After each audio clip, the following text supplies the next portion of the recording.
আদম থাকিয়া আদমের স্ত্রী জাওজাহা মানে হাওয়া। হাই হাই শব্দের অর্থ হলো হাওয়া। হাওয়া মানে হলো জীবন। হাওয়া মানে কি? মানে একটা প্রাণ থেকে আমি আরেকটা প্রাণকে সৃষ্টি করেছি। আদম থেকে আমি হাওয়াকে সৃষ্টি করেছি। হাই হাইয়া শব্দটা আমরা ডাইরেক্ট বলি হাওয়া। তাহলে আদম থেকে কি আছে? মুফাসসিরে কেরামগণ লিখেছেন আদমের বাম পাজরের হাড় থাকিয়া হাওয়াকে সৃষ্টি করা হয়েছে। এরা হলো স্বামী স্ত্রী, এরা নারী পুরুষের বন্ধন। আলহামদুলিল্লাহ বলেন। জান্নাতের ভিতরে আল্লাহ সুবহানাহু ওয়া তাআলা আদমের বাম হাড় থেকে হাওয়াকে সৃষ্টি করেছেন। হাওয়া বুঝতে, আদম বুঝতে পেরেছে আমার স্ত্রী, সে আমার ব্যবহারযোগ্য। অনেক কথা রয়েছে, সংক্ষেপভাবে শুনে নেন।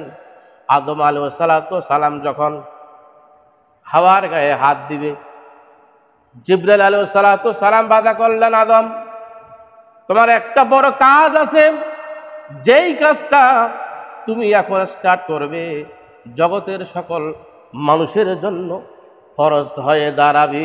আলহামদুলিল্লাহ বলেন।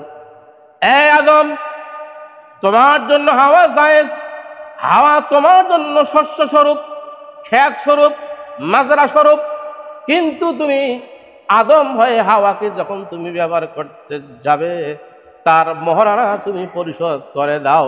সুবহানাল্লাহ। আদম বলতেছে, ফেরেশতা জিবরাইলে আমার কাছে তো টাকা পয়সা নাই, এখানে কিছু আল্লাহ জান্নাত দিয়েছে ঠিক আছে, আমার কাছে কিছুই নাই, আমি এখন কি দেব, মহারণা আমি কিভাবে শোধ করব? আদম আলাইহিস সালামকে শিখিয়ে দিলেন জিবরাইল, আপনি 3 তাসবিহ পাঠ করুন। আলহামদুলিল্লাহ, সুবহানাল্লাহ, আলহামদুলিল্লাহ, ওয়া লা ইলাহা ইল্লাল্লাহু আল্লাহু আকবার। এই তাসবিহ দিয়ে হযরত আদম আলাইহিস সালাম মহারণা পরিশোধ করলেন তাসবিহ দিয়ে। আলহামদুলিল্লাহ বলেন। আর এখন মহারণা করা হয় বিয়ে শাদীগুলোতে। মসজিদের সভাপতি, ক্যাশিয়ার, সেক্রেটারি, ইমাম সাহেব সহ আরো 2-1 বিচারক মাতবর যখন এরা বিয়ে শাদীর মহারণা নিয়ে আলোচনা করে, আমি গত পরশুদিন একটা বিয়ে শাদীর মহারণা ঠিক করে দিয়েছি, হয় বিয়ে হোক আর না হোক কিয়ামতের দিন জ্বলতে রাজি নেই, ঠিক কিনা?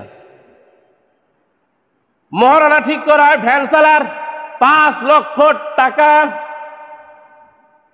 যুবকেরা খুশি হয়ে যাবে, আমাকে নিয়ে যাবেন, যদি বিয়ে করতে চান আমাকে নিয়ে যাবেন, সহজ হবে এবং শরীয়ত মোতাবেক হবে। বেটির বাপের কপালে ফুক দিয়ে দেবে, এমনিতে বেটি দিয়ে দেবে। 5 লাখ টাকা যৌতুক, কি বলে আপনার মহারণা কেমনে বাঁধলেন? কিয়ামতের দিন এই বিচার করে আল্লাহর কাঠ ধরায় এদেরকে আটক হইতে হবে। তো শয়তান কি কাম করি আলু ইসলামের সীমারেখার বাইরে চলিয়া গেল। আরো হবে কি হবে না বলেন? 4 লাখ, 5 লাখ, 6 লাখ, 8 লাখ, 10 লাখ পর্যন্ত মহারণা করা হয়। মারে মাকাস, মহারণার একটা মাপ আছে, একটা মাকাস আছে।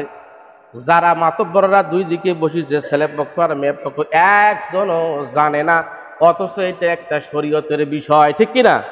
এটা একটা শরীয়তের বিষয় না? এটা একটা শরীয়তের বিষয়, এটা মানে না। আর ইমাম সাহেব যদি বলে যে এটা এইভাবে হবে, তাহলে আমাকে জড়িয়ে পিটায়।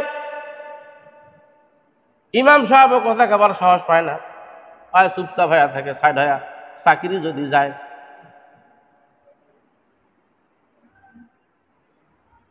স্বাভাবিক পরিবারের মহারণা আমি হিসাব করছি 60,000-এর বেশি হবে না। গোটা বাংলাদেশের মানুষের জন্য একটা মোটামুটি 1,20,000 হইতে 1,80,000, এর বেশি মহারণা হবে না। আমি বুঝিয়ে দিব আপনাদেরকে, এই সামনের দিকে আসতেছে। 5 লক্ষ টাকা মহারণা বাঁধল। এই মেয়েটা সংসারে, স্বামীর সংসারে, শ্বশুরের সংসারে, শাশুড়ির সংসারে, ওই সংসারে ননদ আছে। একটুখানি যদি ঝামেলা লাগে তখন কয় কি জানেন? টাকা দে, টাকা দে, টাকা দে, 5 লাখ টাকা দে, তাতে তোর খবর হবে। বেহাই এইদিকে করতেছে ছেলের বাবা, মেয়ের বাবা ধমক দিচ্ছে, বেহাই যদি মোর বেটি শুধু অত্যাচার করিস 5 লাখ টাকা নিয়ে সারি তো পটক তো ঝুলাম বাব্বাটাকে। কি একটা বিপদ, হায় রে হায়। অশান্তি সৃষ্টি করে দিছে আপনার মেয়ে, আপনার কন্যা, তার শ্বশুর বাড়ির, তার স্বামীর বাড়ির। একবার আপনার মেয়েকে আপনি শাসন করলেন না, আবার জামাইয়ের উপরে আপনার চাপ অত্যাচার। অনেক জামাই আসিয়া কান্দে, বলছে না পারি থুবার, না পারি রাখিবার, একটা ছাওয়া হয়েছে কি করে মস্তাদি কয়েক মগ বিচার দিন নাইলা বিচার যায়, তোর বিয়া পড়েছে তাক দিস। আর যদি আমার ঠেলা বিচার সাবাস্তা নতুন করে ডাকে নিয়ে আইসো, আবার মহারানা বান্ধা হবে, তারপরে তালাক যদি দেওয়ার মতো হয় তালাক দিতে হবে, আর যদি রাখার মতন হয় তাহলে রাখেন। বড় লোকের বেটার বিয়ে ঠিক করছে কত 25 দিন, 1,80,000 টাকা।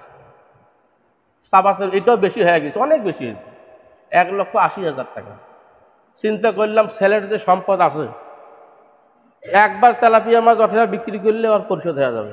যা করতে যাবো, যা বাপ সুদে ভাগ করিয়া খাইস। আদম আলাইহিস সালাম 3 তাসবিহ দিয়া, আদি পিতা 3 তাসবিহ পড়িয়া হাওয়ার মহারানা সৎ করলেন। সুবহানাল্লাহ বলেন।